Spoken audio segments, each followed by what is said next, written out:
میلاد النبی مسلک اعلیٰ حضرت علماء اہل سنت نعرہ تکبیر نعرہ رسالت ضروری آؤ کبوتر کا کاروبار چلے نہ دولت نہ عظمت نہ شہرت کی باتیں سناؤ ہمیں بس مدینے کی باتیں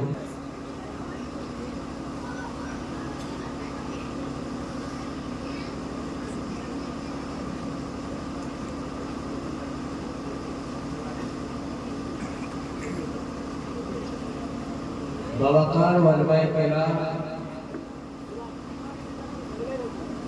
میرے بزرگوں اور دوستوں، پردہ نشین ماں و بہنوں، السلام علیکم ورحمۃ اللہ وبرکاتہ۔ وعلیکم السلام ورحمۃ اللہ وبرکاتہ۔ الحمدللہ الحمد لولی والصلاة علی نبیہ وعلی آلہ وصحبہ المتعددین بآداب، اما بعد فاعوذ باللہ من الشیطان الرجیم، بسم اللہ الرحمن الرحیم۔ فقد قال اللہ تبارک وتعالى في القرآن العظيم سبحان الذي أسرى بعبده ليلا من المسجد الحرام إلى المسجد الأقصى الذي باركنا حوله لنريه من آياتنا إنه هو السميع البصير۔ صدق الله مولانا العظيم وصدق رسوله النبي الأمين المكين الكريم، ونحن على ذلك لمن الشاهدين والشاكرين، والحمد لله رب العالمين، آمين إلى غير نهاية۔ قادریہ من نعرہ تکبیر و رسالت میں ظلم، قادریہ من نعرہ تکبیر و رسالت میں ظلم، دم زبو بکر عمر عثمان و حیدر میں ظلم، دم زبو بکر عمر عثمان و حیدر میں ظلم۔ قادریم نعرہ یاغوت اعظم میں ظلم، قادریم نعرہ یاغوت اعظم میں ظلم، دم شیخ احمد رضا خان قطب عالم میں ظلم، دم شیخ احمد رضا خان قطب عالم میں ظلم۔ اور کوئی سمجھے تو کیا سمجھے، کوئی جانے تو کیا جانے، کوئی سمجھے تو کیا سمجھے، کوئی جانے تو کیا جانے، جو عالم کی خبر رکھتا ہے دیوانہ محمد کا، جو عالم کی خبر رکھتا ہے دیوانہ محمد کا۔ اس کو دیکھا یہ موسیٰ سے پوچھے کوئی، اس کو دیکھا یہ موسیٰ سے پوچھے کوئی، آنکھ والوں کی ہمت پہ لاکھوں سلام، آنکھ والوں کی ہمت پہ لاکھوں سلام۔ شب اسرا کے دولہا پہ لائن درود، شب اسرا کے دولہا پہ لائن درود، نوشہر فضل جنت پہ لاکھوں سلام، نوشہر فضل جنت پہ لاکھوں سلام۔ وہ سرور کشمر رسالت جو عرش پر دلوگر ہوئے، سرور کشمر رسالت جو عرش پر دلوگر ہوئے تھے، نئے نرالے طرف کے سامنے عرب کے مہمان کے لیے، نئے نرالے طرف کے سامنے عرب کے مہمان کے لیے تھے، تبارک اللہ شان کے لیے، خودی کو زیبا ہے لینے آئے، تبارک اللہ شان کے لیے، خودی کو زیبا ہے رحمت ترانی، کہیں تو وہ جوش لندرانی، کہیں تقاضے وصال کے تھے، کہیں تو وہ جوش لندرانی، کہیں تقاضے وصال کے تھے۔ نبی امت شفیع رحمت رضا پہ اللہ ہو عنایت، نبی امت شفیع رحمت رضا پہ اللہ ہو عنایت۔ عطا ان خلعتوں سے اسے بھی حصہ جو خاص رحمت کے بابے تھے، اسے بھی ان خلعتوں سے حصہ جو خاص رحمت کے بابے تھے۔ اور بنا آسمان منزل ابن مریم، بنا آسمان منزل ابن مریم، گئے لا مکان دیدار مدینہ۔ محترم حضرات، مجھ سے پہلے آپ حضرات نے ایک پرمغز کتاب سماعت فرمایا، نعت پاک صلی اللہ تعالی علیہ وسلم کے اشعار سے اپنے آپ کو مجلہ فرمایا۔ میں چند ساتھوں کے لیے آپ حضرات کے سامنے حاضر آیا. میں نے جب مجھے یہ معلوم ہوا یہ آبادی اور یہ گاؤں وہ گاؤں ہے جہاں پر میرے استاد مکرم حضرت مولانا حسین احمد صاحب کی دعوت برکاتہ العالیہ کا مقام ہے، تو مجھے بڑی خوشی ہوئی کہ میں نے حضرت کے سامنے جو ہے ذہن ادب طے کیا اور آپ سے جو ہے جو کتابیں پڑھی. اور اللہ تبارک و تعالیٰ کا یہ خاص فضل و احسان ہے کہ اللہ تبارک و تعالیٰ نے مجھے یہ توفیق بخشی کہ میں انہیں کے گاؤں میں آؤں اور آپ لوگوں سے جو ہے بتایا. یہ بے پناہ اللہ کا شکر و احسان ہے. بہر کر یہ ٹھاٹھے مارتا ہوا مجمع اور اتنی آبادی اسے دیکھ کر یہ کہنے پر مجبور ہوں کہ ہماری صبح زندہ ہے، ہماری شام زندہ ہے، ہماری صبح زندہ ہے، ہماری شام زندہ ہے، ہمارے دل کی تختی پر نبی کا نام زندہ ہے، ہمارے دل کی تختی پر نبی کا نام زندہ ہے. حضرات محترم، یہ مہینہ مبارک بڑا مبارک مہینہ. اس مہینے نے اپنے دامن میں نہ جانے کتنی برکتوں اور نعمتوں کو سمیٹ رکھا ہے. آپ نے کچھ روز پہلے حضرت جعفر صادق رضی اللہ تعالیٰ عنہ کی فاتحہ دلائی. اس سے کچھ روز پہلے سیدنا سید سالار رسول ماضی رضی اللہ تعالیٰ عنہ کی فاتحہ دلائی. اس سے کچھ پہلے سلطان الہند خواجہ غریب نواز رضی اللہ تعالیٰ عنہ کی فاتحہ دلائی. آپ دیکھتے جائیں یہ مہینہ بڑا بابرکت مہینہ ہے. اس مہینے کی 6 تاریخ حضرت سلطان الہند خواجہ غریب نواز کے نام سے منائی جاتی ہے. اس کی 14 تاریخ سید سالار رسول ماضی کے نام فاتحہ دلائی جاتی ہے اور اس کی 22 یا 15 تاریخ کو حضرت جعفر صادق کی فاتحہ دلائی جاتی ہے. تو اسی مہینے کی 27ویں شب کو اللہ تبارک و تعالیٰ نے مسلمانوں کو سب سے عظیم نعمت سے نوازا. اسی مہینے کی 27ویں شب کو نبوت کے 11ویں سال اللہ تبارک و تعالیٰ نے مسلمانوں پر مسلمانوں کے نبی کو ایسا شرف بخشا کہ قیامت آج حضرت آدم سے لے کر قیامت تک کسی انبیاء کو کسی نبی کو کسی رسول کو یہ شرف حاصل ہوا. اور اس نبی کے صدقے اللہ ہمارے لیے ہم سے خطاب ہو کر مخاطب ہو کر فرماتا ہے کنتم خیر امۃ اخرجت للناس تأمرون بالمعروف وتنهون عن المنکر. تم بہترین امت ہو. حتیٰ کہ بڑے جلیل القدر پیغمبر حضرت موسیٰ علیہ السلام نے تو مطالبہ کر دیا کہ اے رب مجھے اپنا دیدار کرا دے. اے رب میں تجھے دیکھنا چاہتا ہوں، اس لیے کہ جو کلمہ ہم پڑھتے ہیں اشہد ان لا الہ الا اللہ، اشہد ان لا الہ الا اللہ، میں گواہی دیتا ہوں کہ اللہ کے سوا کوئی معبود نہیں ہے، لیکن یہ گواہی سنی ہوئی ہے دیکھی ہوئی نہیں ہے. حضرت آدم علیہ السلام آئے، اس پیغام کے ساتھ آئے. حضرت آدم سے پوچھو اے آدم علیہ السلام کیا آپ نے اللہ کو دیکھا ہے؟ جواب آئے گا نہیں ہم نے اللہ کو نہیں دیکھا ہے. حضرت شیش علیہ السلام سے پوچھو اے شیش علیہ السلام کیا آپ نے خدا کو دیکھا ہے؟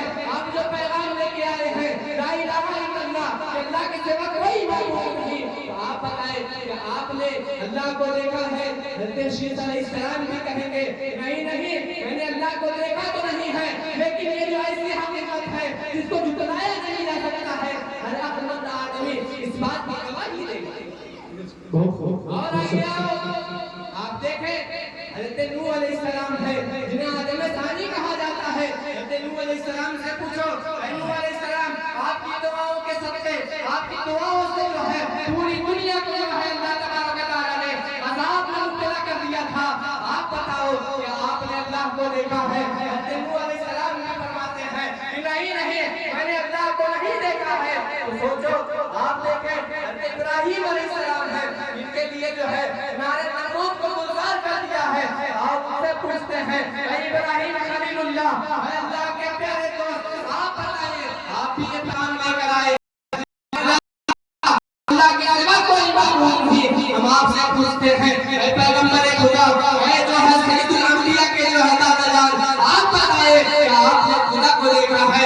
وہ بھی یہی جواب دیں گے نہیں نہیں، ہم نے خدا کو نہیں دیکھا ہے۔ تو بولے کہ یہ جو شہادت ہے یہ ناقص تھی، اس لیے کہ جتنے لوگوں نے آج تک گواہیاں دی ہیں وہ دیکھ کر نہیں ہیں، سنی سنائی گواہیاں ملی ہیں۔ حضرت عیسیٰ علیہ السلام تک جتنے انبیاء کرام اس عقیدہ نے کہتی پر جلوہ پار ہوئے، سب نے سن کر گواہی دی، عقل کے پیمانے کے اعتبار سے اللہ کی وحی کے ذریعے گواہی اور یہ شہادت دلوائی لا الہ الا اللہ، اللہ کے سوا کوئی معبود نہیں۔ سبحان اللہ، بہت یہ شرف صرف اور صرف ہمارے اور آپ کے نبی حضور نور مجسد عالم صلی اللہ تعالیٰ علیہ وسلم کو ملا۔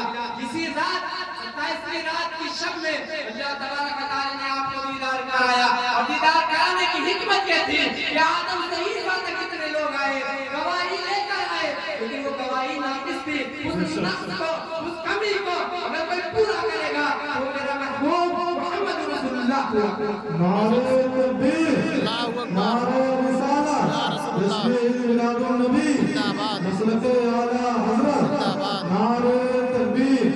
بہت سبحان اللہ، سبحان اللہ۔ تو اللہ کے پیارے رسول صلی اللہ تعالیٰ علیہ وسلم کو اللہ رب العزت نے اپنے پاس بلایا، اور یہ میں اپنی مرضی سے نہیں کہہ رہا۔ آؤ حضرت عبداللہ ابن عباس کے پاس، جن کو حبر الامہ کہا جاتا ہے، جو قرآن کے ایسے مفسر ہیں جنہیں اللہ رب العزت نے نبی پاک کی دعا سے وہ علم عطا فرمایا تھا کہ آپ فرماتے ہیں کہ کون سی آیت کب نازل ہوئی، یہ اللہ تبارک و تعالیٰ کے فضل و کرم سے مجھے معلوم ہے۔ آپ بہت بڑے عالم تھے، آپ جو ہے نبی پاک صلی اللہ تعالیٰ علیہ وسلم کے اہل بیت میں سے تھے، آپ جو ہے نبی پاک صلی اللہ علیہ وسلم کے سگے چچا حضرت عباس کے صاحبزادے ہیں، آپ جو ہے ان عوامل اللہ میں سے ہیں۔ جب بھی حدیث کی کتابوں میں ابن عباس کا تذکرہ ہوتا ہے حضرت عبداللہ مراد یہی حضرت عبداللہ ابن عباس ہے۔ حضرت عبداللہ ابن عباس فرماتے ہیں کہ اگر اللہ رب العزت نے حضرت موسیٰ علیہ السلام کو کلام کی نعمت پر پاس فرمایا ہے تو محمد عربی کو جو ہے نوریت عطا فرمایا ہے۔ اور حضرت ابو ہریرہ بھی اسی طریقے سے روایت بیان کرتے ہیں، حضرت کعب احبار بھی اسی طریقے کی روایت بیان کرتے ہیں۔ امام احمد بن حنبل بہت بڑے امام ہیں جن کا انتقال 241 ہجری کو ہوا ہے، اور یہ ایسے امام ہیں جن کو جو ہے حاکم وقت میں جو ہے پورے لگوائے تھے، صرف اور صرف اس وجہ سے کہ آپ نے جو ہے حاکمیت اور حکومت کے سامنے جو ہے اپنے سر کو تسلیم نہیں، اپنے سر کو کبھی خم نہیں کیا تھا۔ نعرہ تکبیر، نعرہ رسالہ، جشن میلاد النبی، مسلک اعلیٰ حضرت سرکار رسول صلی اللہ علیہ وسلم، نعرہ تکبیر، نعرہ رسالہ۔ امام احمد بن حنبل وہ شخصیت ہے جن کو جن سے بے بہرا نہیں ہے۔ یہاں علماء بیٹھے ہوئے ہیں، یہ جانتے ہیں امام احمد بن حنبل کا مقام و مرتبہ کیا ہے۔ بہت بڑے امام ہیں جو 4 مسئلے ہیں، حنفی، مالکی، شافعی، حنبلی۔ جو حنبلی مشرب ہے، جو حنبلی فقہ ہے، اس فقہ کے امام کا نام امام احمد بن حنبل ہے۔ امام احمد بن حنبل سے پوچھا جاتا ہے اے امام احمد بن حنبل آپ کیا فرماتے ہیں کہ اللہ کے پیارے رسول صلی اللہ تعالیٰ علیہ وسلم نے اپنے رب کا دیدار کیا ہے، تو آپ جواب سنیں، آپ حضرت امام احمد بن حنبل کا جواب سنیں، وہ فرماتے ہیں ہاں دیکھا ہے، ہاں دیکھا ہے، ہاں دیکھا ہے کہ احمد بن حنبل اس بات کا یقین رکھتا ہے کہ میرے نبی نے اپنے رب کا دیدار کیا۔ بہت شخص، یہ شخص ایسی شخصیت کے حامل تھے کہ جنہوں نے حق کے لیے اپنے آپ کو جو ہے پیش کر دیا تھا،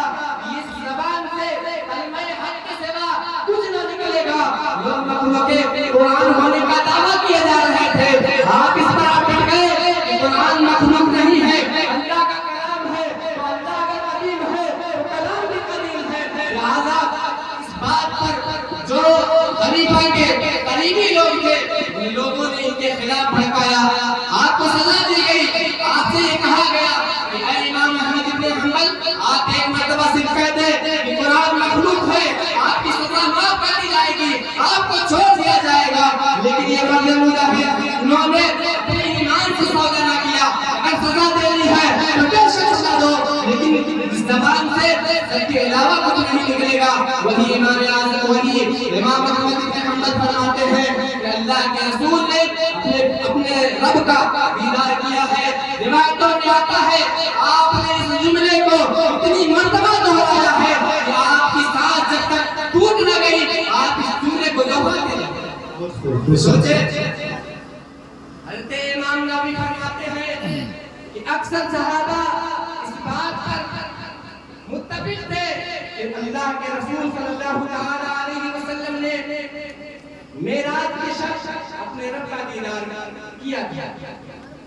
اسی لیے تو اعلیٰ حضرت فرماتے ہیں اس کو دیکھا یا موسیٰ سے پوچھے کوئی، آنکھ والوں کی ہمت ملا کیوں سلام، شب اسرا کے رولا پیدائش کے روز نوشہ جنت ملا کیوں سلام۔ حضرات آج عقل کے مارے عقل کے اندھے کہتے ہیں کہ جو بات ہماری عقل میں نہیں آتی ہم اسے نہیں مانتے، جو بات ہمیں سمجھ میں نہیں آتی ہم اسے تسلیم نہیں کرتے۔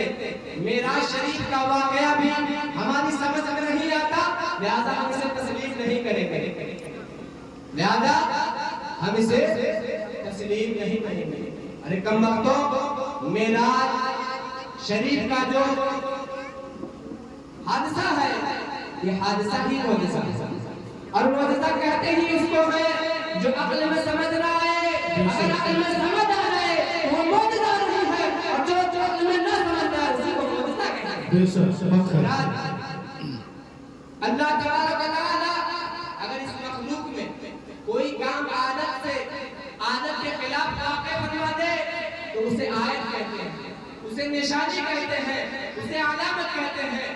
جیسے حضرت آدم علیہ السلام کو اللہ تبارک و تعالی نے بغیر ماں باپ کے پیدا کیا، حضرت آدم علیہ السلام اللہ کی آیت و نشانی ہے۔ حضرت حوا علیہ السلام کو بے ماں کے پیدا کیا، حضرت حوا علیہ السلام اللہ کی آیت و نشانی ہے۔ حضرت عیسیٰ علیہ السلام کو بغیر باپ کے پیدا کیا، حضرت عیسیٰ علیہ السلام اللہ کی آیت و نشانی ہے۔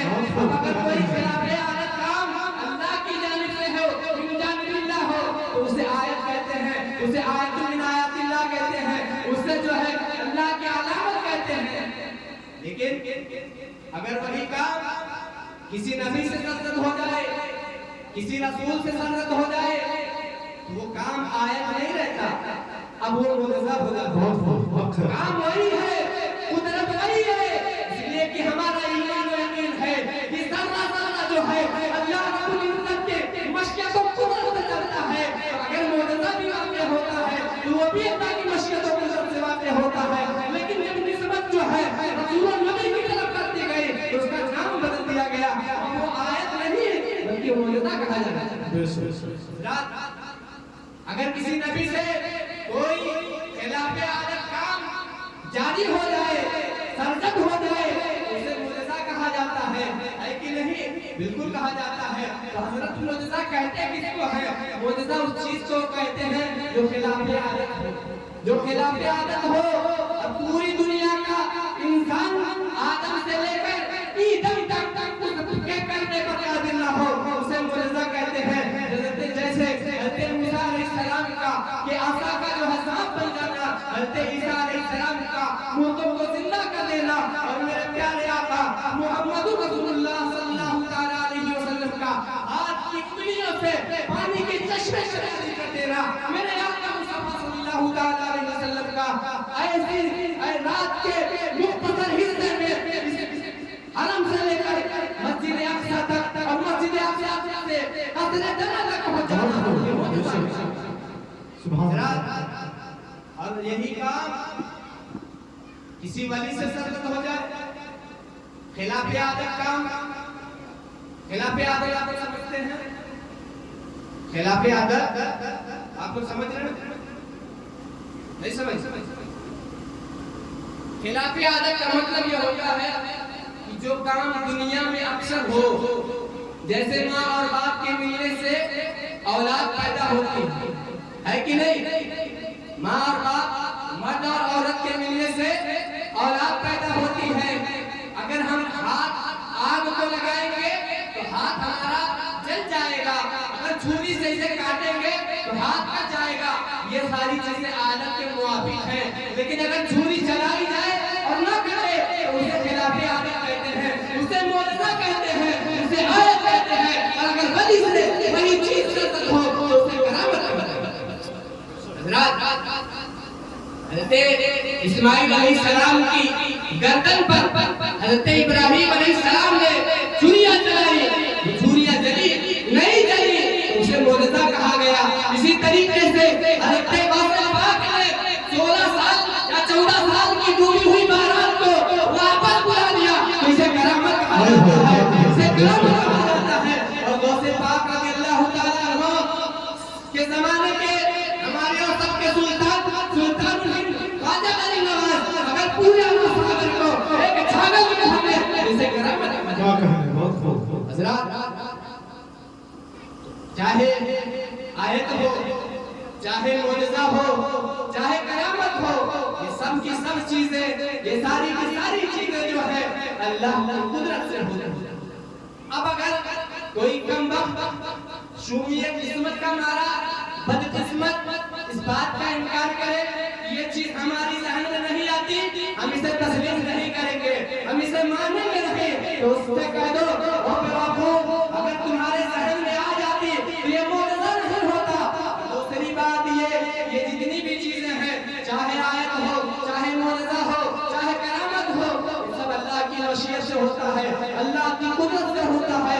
ہاتھ ولی کا ہوتا ہے، کرنا خدا کا ہوتا ہے، ہاتھ نبی کا ہوتا ہے، کرنا خدا کا ہوتا ہے۔ تو اگر کوئی معجزہ کا انکار کرتا ہے، شب معراج کا انکار کرتا ہے، تو اسے کہہ دو تم جو ہے نبی کے معجزے کا انکار نہیں کر رہے ہو بلکہ اللہ کی قدرت کا انکار۔ سبحان اللہ، سبحان اللہ، کیا بات ہے۔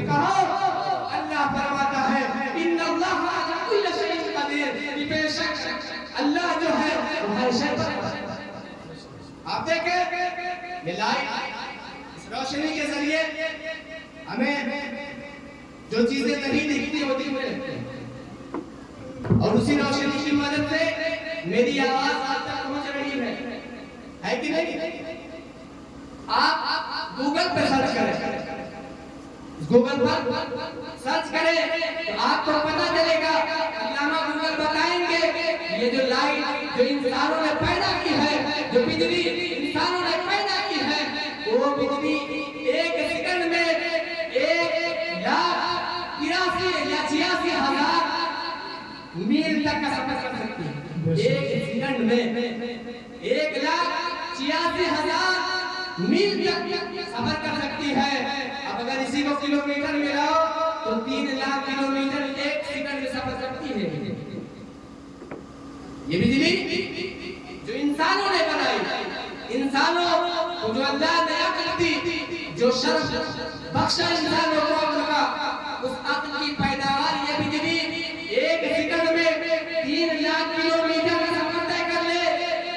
اب اگر اس پوری روئے زمین پر اسی بجلی کی رفتار سے چلا جائے تو منیمم آدھا گھنٹہ لگے گا، اس لیے کہ زمین 51 کروڑ کچھ کلومیٹر کی پوری اس کی جو ہے ایک مربع آپ اگر اس کو ناپیں 51 کروڑ مربع کلومیٹر بنتا ہے۔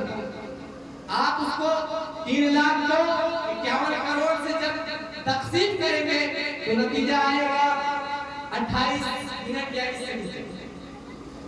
آپ سوچیں انسان کی بنائی ہوئی بجلی کا یہ کمال ہے کہ پوری دنیا کے ذرے ذرے تک آپ اس بجلی کی اسپیڈ سے جائے تو 23 منٹ میں 28 منٹ میں آپ پوری دنیا کے خطے کو اپنے قدموں سے شرف بخش سکتے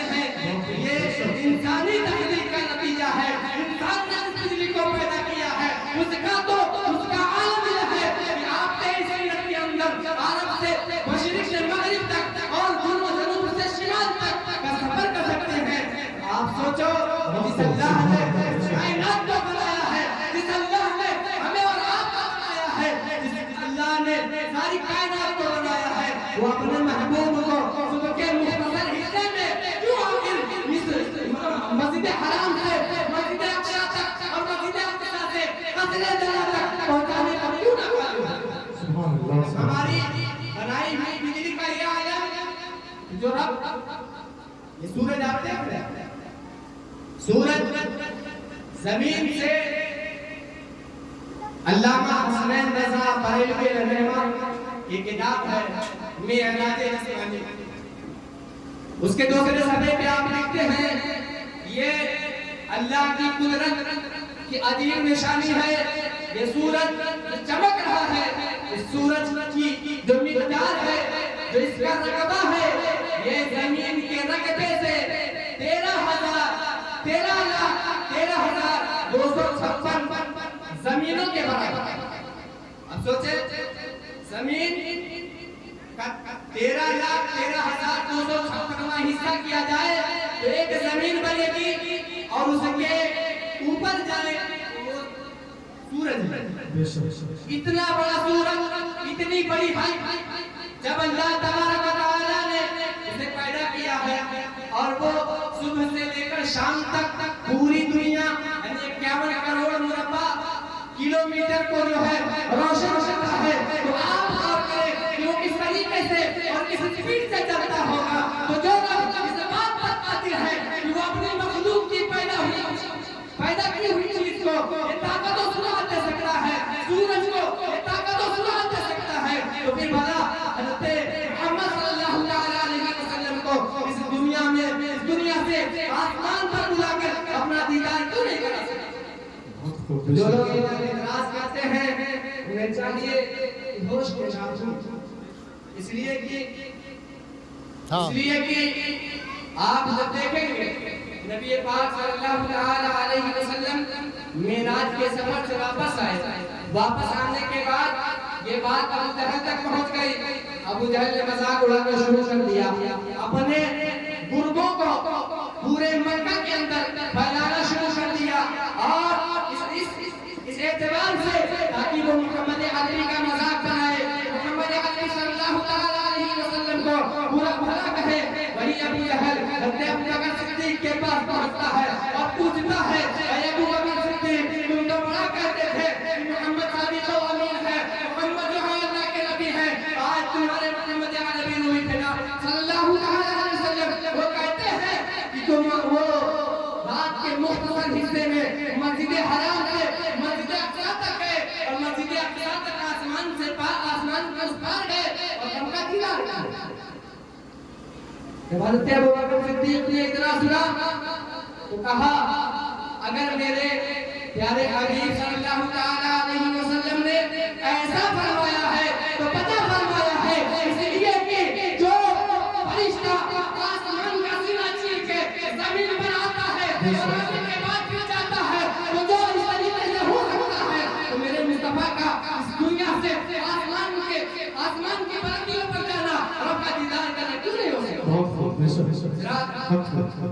لوگ سائنس کا سہارا لیتے ہیں، جب اس سے بات نہیں بنتی تو سائنس کے پاس پہنچتے، سائنس والوں کی تحقیق کے لیے کیا گئے، کہا سائنس کہتی ہے جب آسمان کے اوپر آپ اوپر جائیں گے ایک طبقہ ہے جس کو طبقہ ناریہ کہتے ہیں، طبقہ ناریہ کا مطلب یہ ہوتا ہے اس میں اتنی زیادہ سوزش ہے کہ اگر کوئی انسان ادھر سے گزرے تو ادھر گزر کے ویسے پاکستان ادھر سے گزر نہیں سکتے۔ ایک طبقہ ہے طبقہ زمخریبیہ، اس طبقے کی خاصیت یہ ہے کہ اگر کوئی چیز وہاں جانے چاہے تو جانے سے پہلے ہی وہ برف بن کے منہ پھول جائے۔ تو تم کہتے ہو کہ محمد مصطفیٰ صلی اللہ علیہ وسلم مسجد حرام سے مسجد اقصی تشریف لے گئے اور مسجد اقصی سے نبی پاک صلی اللہ علیہ وسلم کو اللہ رب العزت نے اپنا دیدار عطا فرمایا، قصر طرح پر بلایا۔ حضرات تو نبی پاک صلی اللہ علیہ وسلم ان دونوں طبقوں کو بات کر کے گئے کیسے؟ اس لیے کہ نبی پاک صلی اللہ علیہ وسلم نوری بشر ہے، ان کو بھی اگر آپ کی تپش لگے گی یا طبقہ سے محریریت سے گزریں گے تو